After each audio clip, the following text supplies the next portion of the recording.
Comentábamos recién de que la política económica es una herramienta que tiene la autoridad para enfrentar los problemas a nivel macro. Así que vamos a ver ahora cuáles son esos problemas a nivel macro y cómo los afectan a la población.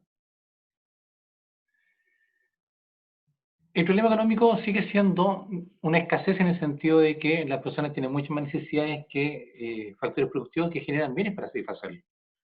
Pero a nivel agregado, este problema de escasez se traduce en cuatro importantes problemas, que son desempleo, crecimiento económico, inflación y sector externo. Partamos entonces con el desempleo. En general, cuando hablamos de desempleo, el desempleo tiene un concepto bastante amplio porque tenemos no uno, sino que cuatro factores productivos. Tenemos un factor productivo lo que es mano de obra, lo que es capacidad empresarial, lo que son recursos naturales, e incluso lo que es la capacidad empresarial, o sea, perdón, el capital. Por tanto, cuando hablamos de desempleo se refiere a uno o a todos los factores productivos. Por ejemplo, a la izquierda está una capacidad instalada ociosa, es decir, desempleo de infraestructura de empresas que no están trabajando porque no hay demanda, por ejemplo. Pero sin lugar a dudas, por diferentes motivos sociales, políticos, religiosos, filosóficos, humanos, el más relevante tiene que ver con el desempleo de la mano de obra. Por tanto, ahí estamos hablando de desempleo importante. Para que entiendan, cuando hablamos de desempleo, ¿qué nos estamos refiriendo? Es que hacer una precisión sobre lo que es la fuerza de trabajo. Yo le voy a mostrar acá lo que, cómo estructura la fuerza de trabajo en nuestro país, lo que es el Instituto Nacional de Economía. Tenemos la población total, que son cerca de 19 millones de personas, que se divide en dos grandes grupos. Por una parte están los menores de 15 años, que no están en edad de trabajar todavía. Se supone que uno es mayor de edad a los 18, pero a partir de los 15 alguien podría trabajar autorizado por sus tutores o sus padres. Después están efectivamente los que están entonces en edad de trabajar, sobre los 15 años. Estos se separan en dos grandes grupos. Están los que están fuera de la fuerza de trabajo, ¿ya? Porque a pesar de que están en edad de trabajar, no lo hacen por diferentes motivos. Acá tenemos, por ejemplo, los inactivos habituales, que son aquellos que no trabajan, a pesar de que puedan tener la edad, por diferentes motivos, porque están estudiando, porque están dedicados solamente a labores de hogar, a lo mejor pues ya están con edad mayor de 65 años, por tanto están jubilados. Después tenemos un grupo que se llaman los inactivos potenciales, que son aquellos que están dispuestos a trabajar si es que les llega alguna oferta de trabajo. Están también acá lo que se denominan los iniciadores, que son aquellos que están muy prontos a emprender un trabajo, ¿ya? Que están haciendo un emprendimiento, están buscando llevar a cabo una actividad que les reporta algún tipo de ingreso, son los iniciadores. Y obviamente vamos a estar aquí, van a estar al otro lado lo que es la fuerza de trabajo. La fuerza de trabajo está compuesta, por tanto, por aquel grupo de personas que están desocupadas, como por aquel grupo que está ocupado, o sea, los que están trabajando. Dentro de los desocupados, que son aquellas personas que quieren trabajar, que buscan trabajo activamente, vamos a tener a los, perdón,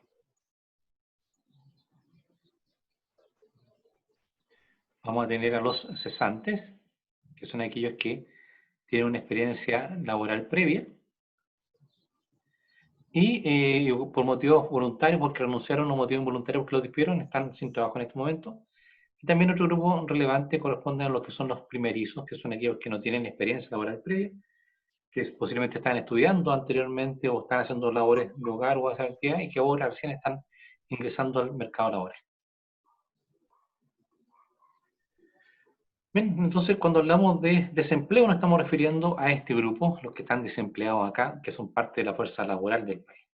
¿Ya? Por tanto, no son los 19 millones, son cerca de entre 9 y 10 millones de personas. Para entender mejor este componente de los desocupados, hay diferentes causas que provocan el desempleo. Por ejemplo, hay un desempleo denominado estacional que está asociado a determinados periodos del año. En nuestro país, por ejemplo, hay periodos en el invierno el desempleo suele aumentar fuertemente, porque hay muchas actividades que son de verano donde se genera mucho empleo. Por ejemplo, el turismo. En nuestro país turismo principalmente de verano y otro de invierno, pero la mayor corresponde a lo que es verano. También las actividades agrícolas, por ejemplo, como las cosechas, se generan en verano o en primavera. Por tanto, en invierno es muy normal que el desempleo aumente.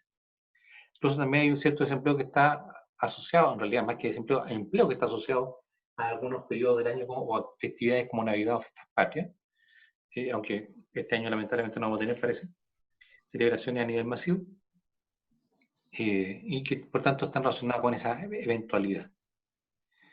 Hay un desempleo estructural que tiene que ver con dos situaciones que lo provocan. El primero es cuando un proceso productivo se ha modificado y por tanto se requiere menos mano de obra para llevar a cabo esa actividad porque ha sido mecanizado o ha sido automatizado. Piensen, por ejemplo, usted esta situación que estamos viviendo en el comercio, en el retail, en los home centers, en los supermercados, donde ya hay cajas de autopago y por tanto no se requiere tanta personal en caja como cajero. Y la otra posibilidad de desempleo estructural tiene que ver con un cambio en la demanda de un producto o un bien. Por ejemplo, hay actividades productivas que ya no se requieren como antes. No sé, piensa usted, por ejemplo, el caso de una relojería. Si usted va a una relojería, por ejemplo, en el centro de Viña, van a encontrar, no sé, un 10 o 12 relojerías en el centro de Viña. Pero ahí venden relojes, venden correas, venden pilas para los relojes, pero, o a lo más le cambiarán el vidrio, digamos, si es que se les quiebra un reloj. Pero que alguien repare el aparato como tal, posiblemente ya queda muy poco, porque obviamente un edificio que se demanda cada vez menos. Entonces, esos dos cambios, cambio en el proceso productivo porque se automatiza, se mecaniza una actividad, o cambio porque la demanda por un oficio cae, se denomina desempleo estructural. Existe también un desempleo funcional que es muy, muy particular, porque es un desempleo de tipo voluntario. ¿Ya? Es decir, está formado por aquellas personas que se cambian de un trabajo a otro. Entonces, por ejemplo, ¿alguno de ustedes renunciaría a su trabajo hoy día para cambiarse a otro? Lo más probable es que no, porque el desempleo en Chile está aumentando. Estamos llegando a un desempleo sobre el 11%, posiblemente cercano al 15%, que podría aumentar todavía. Entonces, lo que hace uno no es renunciar, sino que proteger su trabajo, quedándose en el trabajo y tratando de hacer lo mejor posible. Por tanto, una situación como esta, donde el desempleo está aumentando, este desempleo funcional va a disminuir. Pero en situaciones al revés, donde el desempleo total es muy pequeño, hay muchas más personas que van a tentarse a cambiarse de trabajo porque podría ser más fácil encontrar un trabajo nuevo. Entonces, esas dos situaciones, que es voluntario y que se mueve en forma inversa como se mueve el desempleo total, hacen que el desempleo funcional sea bien particular. Después tenemos un desempleo denominado institucional, que es aquel que se genera o se provoca por la dictación de alguna norma, de alguna ley de parte de alguna autoridad. ¿Ya? Muchas veces las autoridades establecen algún tipo de limitaciones. Por ejemplo, hace unos años atrás estaba en discusión y había una fuerte presión de algún grupo de profesionales para que solamente se reconocieran como enfermeros a las personas que han estudiado en la universidad. Eso dejaba fuera a todos los que han estudiado en institutos, también en enfermería. Esa ley no se aprobó, pero si se hubiera aprobado habría sido un cambio legal que habría generado desempleo institucional.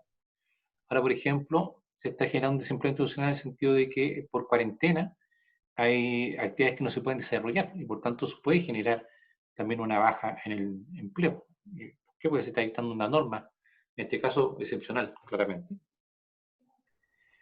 Después tenemos el desempleo normal, que es aquel que debería existir en situaciones de normalidad, que es la suma de los cuatro anteriores. Lamentablemente ahora no estamos en esa situación.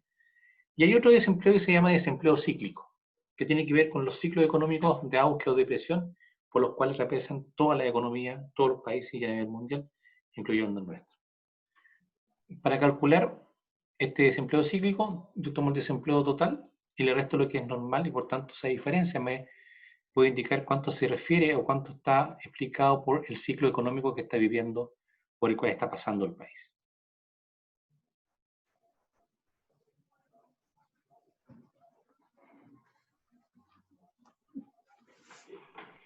Bien, respecto al desempleo, hay un par de definiciones importantes que tenemos que hacer sobre esto.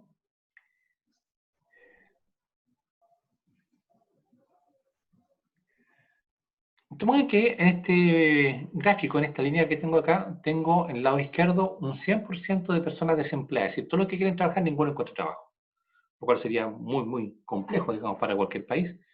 Y en el lado opuesto, a mano derecha, están el porcentaje de personas desempleadas, es decir, cero. En otras palabras, todos trabajan, los que quieren trabajar, obviamente. Entonces, uno de los objetivos de la autoridad económica es alcanzar el pleno empleo. ¿Dónde ubicarían ustedes el pleno empleo? ¿Cercano al 100% de desempleado o cercano al 0% de desempleado? ¿Dónde ubicarían ustedes el concepto de pleno empleo? 0%, cercano al Cero. cero. Correcto. Fíjense que la mayor parte de las personas responde eso, pero la verdad es que llegar a cero es prácticamente imposible por una serie de situaciones que voy a explicar a continuación. Por eso es un motivo, porque casi es imposible llegar a él. Entre los economistas se plantea que un concepto de un empleo que se movería entre un 3 y un 5 o un 3 y un 6%. Cuando el país ha logrado alcanzar un 3 y un 5% de desempleo, se plantea que estamos ya en pleno empleo, porque los demás son mayoritariamente desempleo friccional, es decir, desempleo voluntario.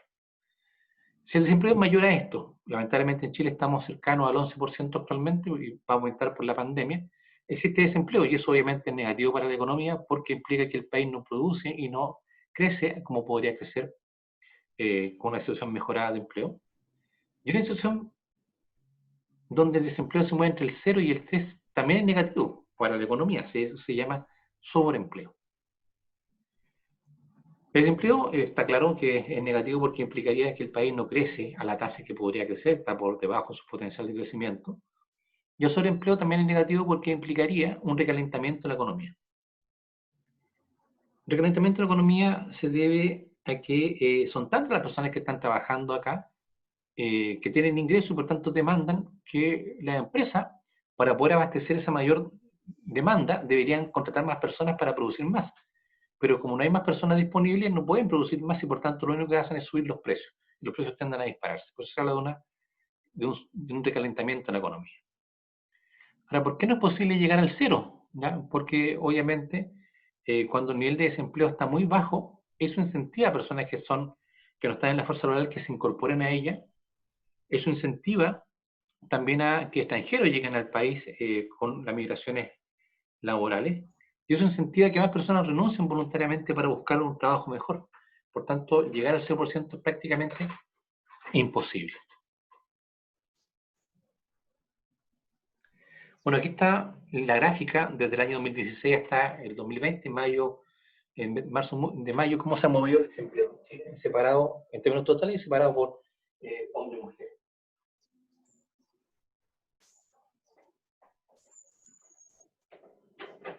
Hay un poco de mujer.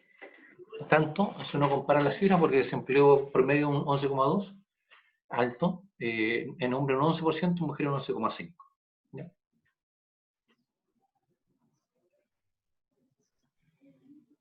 Acá tenemos una comparación, si no está tan actualizada porque es 2016, de cómo se estaba moviendo el desempleo. Fíjense que en promedio, el 2016, Chile tenía un desempleo cercano al 6,6%, o sea, estaba muy cerca del pleno empleo. Obviamente la situación ha desmejorado en el último tiempo, sobre todo con la pandemia, pero ahí está en comparación con otros países, digamos, sudamericanos y latinoamericanos, donde el desempleo claramente es mucho mayor. Lamentablemente se pronostica que lleguemos a un 15% de desempleo si es que la cosa no se recupera pronto.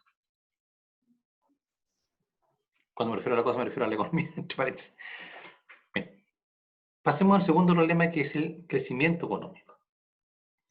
El crecimiento económico es algo que los países buscan y desean porque implicaría que el país está en condiciones de producir una mayor cantidad de productos. ¿Ya? ¿Por qué es importante que el país pueda producir más? Porque obviamente eso trae varios beneficios que vamos a explicar a continuación, como por ejemplo, que para producir más hay que contratar más personas.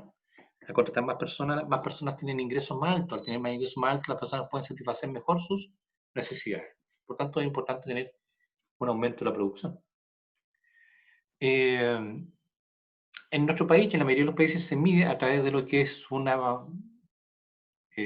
índice que se llama Producto Interno Bruto, o Producto Geográfico Bruto, que es lo que se produce dentro del país, dentro del territorio nacional. ¿Ya? Se pueden tomar periodos mensuales, semestrales, anuales, pero generalmente uno trabaja con periodos anuales. También, si hablamos de cómo yo puedo medirlo en términos mensuales, está en nuestro país el IMASEC, que es el índice mensual de actividad económica que nos va indicando cómo se va moviendo la producción mes a mes. Por tanto, como pueden darse cuenta, crecer es una situación bastante deseable, por muchos motivos. Yo voy a mostrar acá una estadística que está en 2010, como decía, está para el Bicentenario, y que pueden ver cómo el país pasa por ciclo económico. Fíjense, en el 50 Chile producía 23.000 millones de dólares, aquí tiene un aumento, después tuvo una caída, llegamos en el año 63 a 33.000 millones, después subimos a 67, bajamos fuertemente en el año 75, después volvimos a subir hasta el año 81, digamos, después caímos fuertemente, llegamos al año 97 a 102, después caímos fuertemente en la crisis y por tanto se están moviendo. Bueno, cuando yo le hablaba de que había ciclos de depresión y ciclos de auge, no estamos refiriendo a eso. Chile tuvo una crisis muy fuerte el año 74, 75 a nivel mundial, que fue con la crisis de los petrodólares, digamos. También muy fuertemente a partir del año 82, perdón, entre el 61 y el 83, 84, de ahí se centraron los bases, digamos, de un modelo económico que fue bastante positivo en nuestro país. Chile creció entre el 82 hasta 97, 12 años consecutivos sobre el 7%, lo cual es el mejor nivel de crecimiento que ha tenido nuestro país, incluso Latinoamérica. En los años 80 los países sudamericanos decrecieron más que crecieron. Llegamos muy fuerte al año 97, después entramos en la crisis asiática, que nos demoramos bastante en salir. Después del año 2008 llegamos con un nivel de producción de 173.000 millones y se produjo la crisis financiera. En el 2011 sobrepasamos los 214.000 millones, lo cual es bien positivo. Bueno, y ahora estamos entrando nuevamente en recesión por lo que está pasando a nivel mundial. Otro dato interesante, por ejemplo, Chile el año 2011 sobrepasó los 200.000 millones de dólares de producción. Eso es un récord a nivel económico, así como hay récords deportivos como quien corre menos de 100 metros en menos de 10 segundos, 9 segundos, quien salta más alto, por ejemplo. En economía, producir más de 200.000 millones es todo un récord económico. Hay otros países que lo han logrado. Por ejemplo, y aunque ustedes no lo crean, Estados Unidos lo logró un poquito antes que Chile. Estados Unidos lo logró en 1880, Brasil lo logró el año 66, México el año 66, España el año 69, Australia 71, y nosotros recién el 2011, decía hace apenas 9 años antes.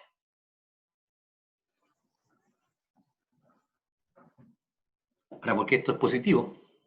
Porque si comparamos Chile respecto a la población de los demás países, claramente un país tan pequeño como el nuestro, tan proyectado al año 2012, digamos, estaba un poco más, pero Estados Unidos tiene más de 300 millones de habitantes, Brasil ya superó los 200 millones, México está sobre los 120, España cercano a los 50 millones, Australia más de 20 millones de habitantes, y Chile tiene solamente ahora poco menos de 19 millones de habitantes. O sea, para un país tan pequeño en población llegar a estos niveles de producción ha sido todo un mérito.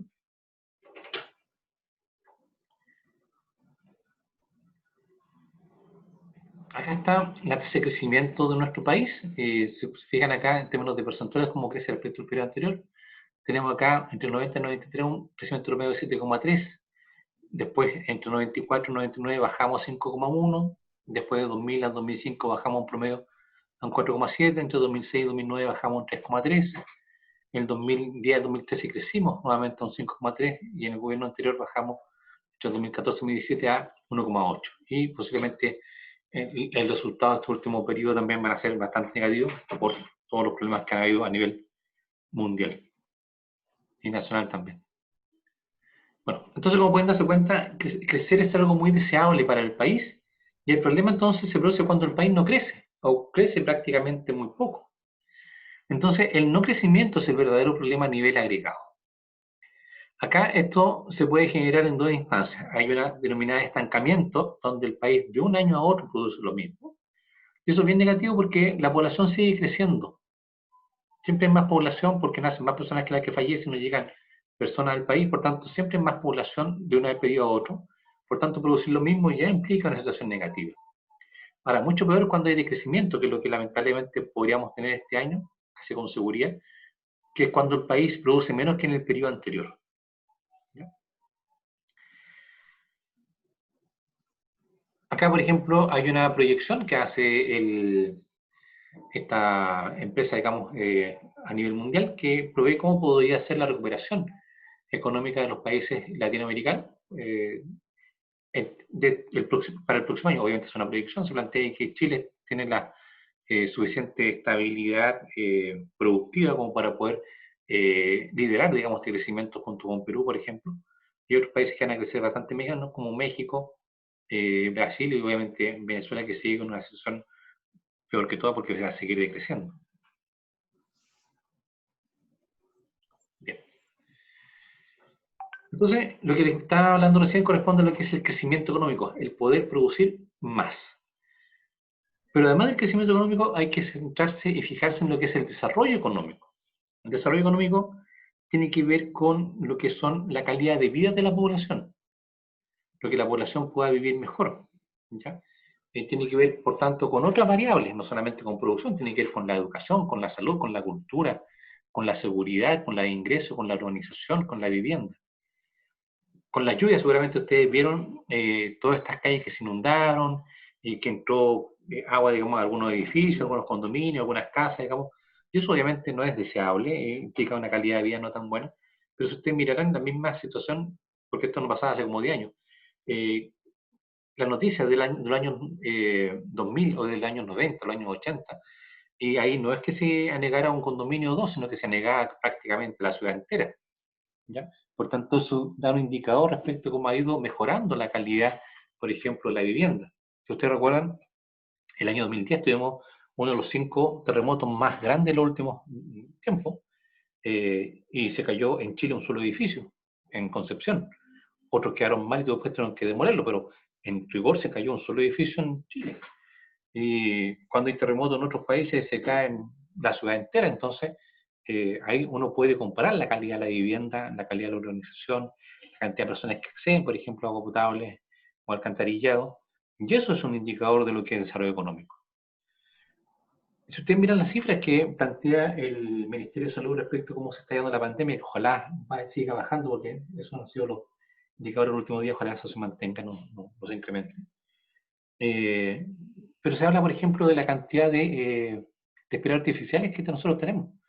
Si ustedes comparan lo que tenemos nosotros respecto de otros países vecinos, digamos, eso nos da un pie, digamos, de que desde el punto de vista de la salud, desde el punto de vista de los hospitales, desde el punto de vista de la atención médica, estamos bastante mejor que otros países, ¿ya?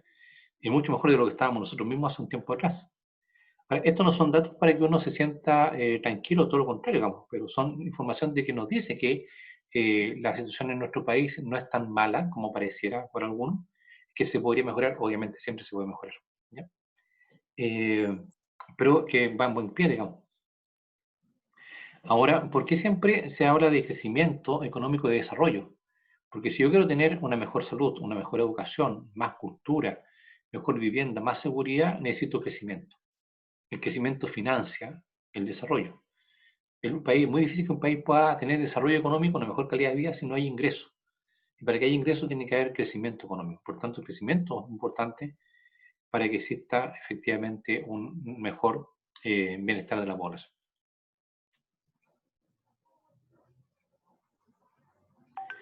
Pasemos ahora al tercer problema importante que tiene que ver con lo que es la inflación. ¿Han escuchado hablar de la inflación? ¿Cómo estás, Linda?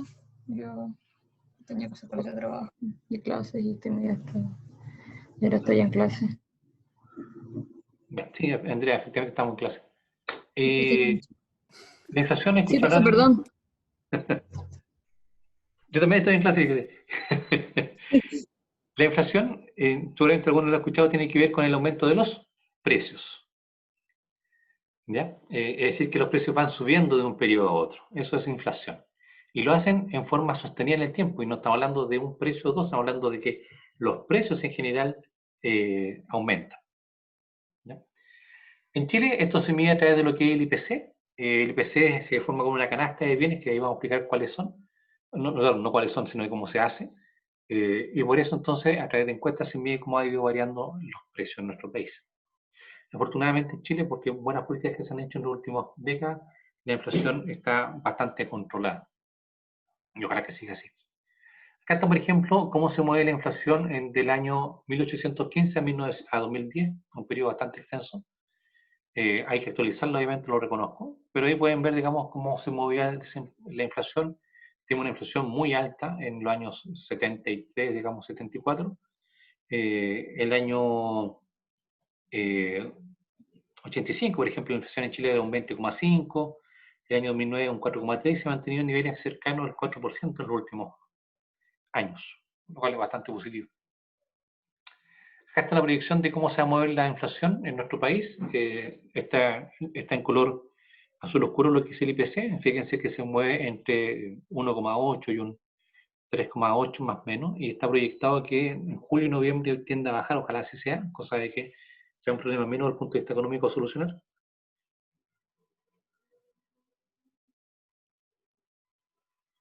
Acá podemos compararnos, la comparación, sí es cierto, no es muy reciente, pero comparado con otros países, en 2016, fíjense, ahí tenemos casos de países que tienen inflación baja, parecía nuestra como Perú o México, y otros que la tienen muy disparada como podría ser Argentina o Brasil, pero, Argentina o Venezuela. Sobre todo Venezuela, que es uno de los países que más inflación tiene en los últimos años. Acá existen algunos fenómenos relacionados con lo que es la deflación. Está el caso, la deflación es lo opuesto a la inflación, es decir, es cuando los precios en el tiempo van disminuyendo. Y aunque ustedes puedan creer lo contrario, la deflación puede ser tan o más perjudicial que una inflación. Porque generalmente cuando los precios empiezan a caer, eh, los costos de las empresas se mantienen y por tanto, si yo veo que el producto que estoy fabricando cae, eso podría hacer de que ya no logre sostenerme y muchas empresas van a quebrar. Por ese motivo, fue lo que le pasó a Japón, por ejemplo, en la década de los 90. Por lo tanto, la inflación es tan negativa como la inflación, o más todavía. Después tenemos esta inflación, que es una situación muy particular, pero veo que me queda poco tiempo, así que la voy a dejar hasta acá. Voy a cortar el video y partimos inmediatamente con la clase siguiente, porque no, antes que se nos corte el... Que nos vemos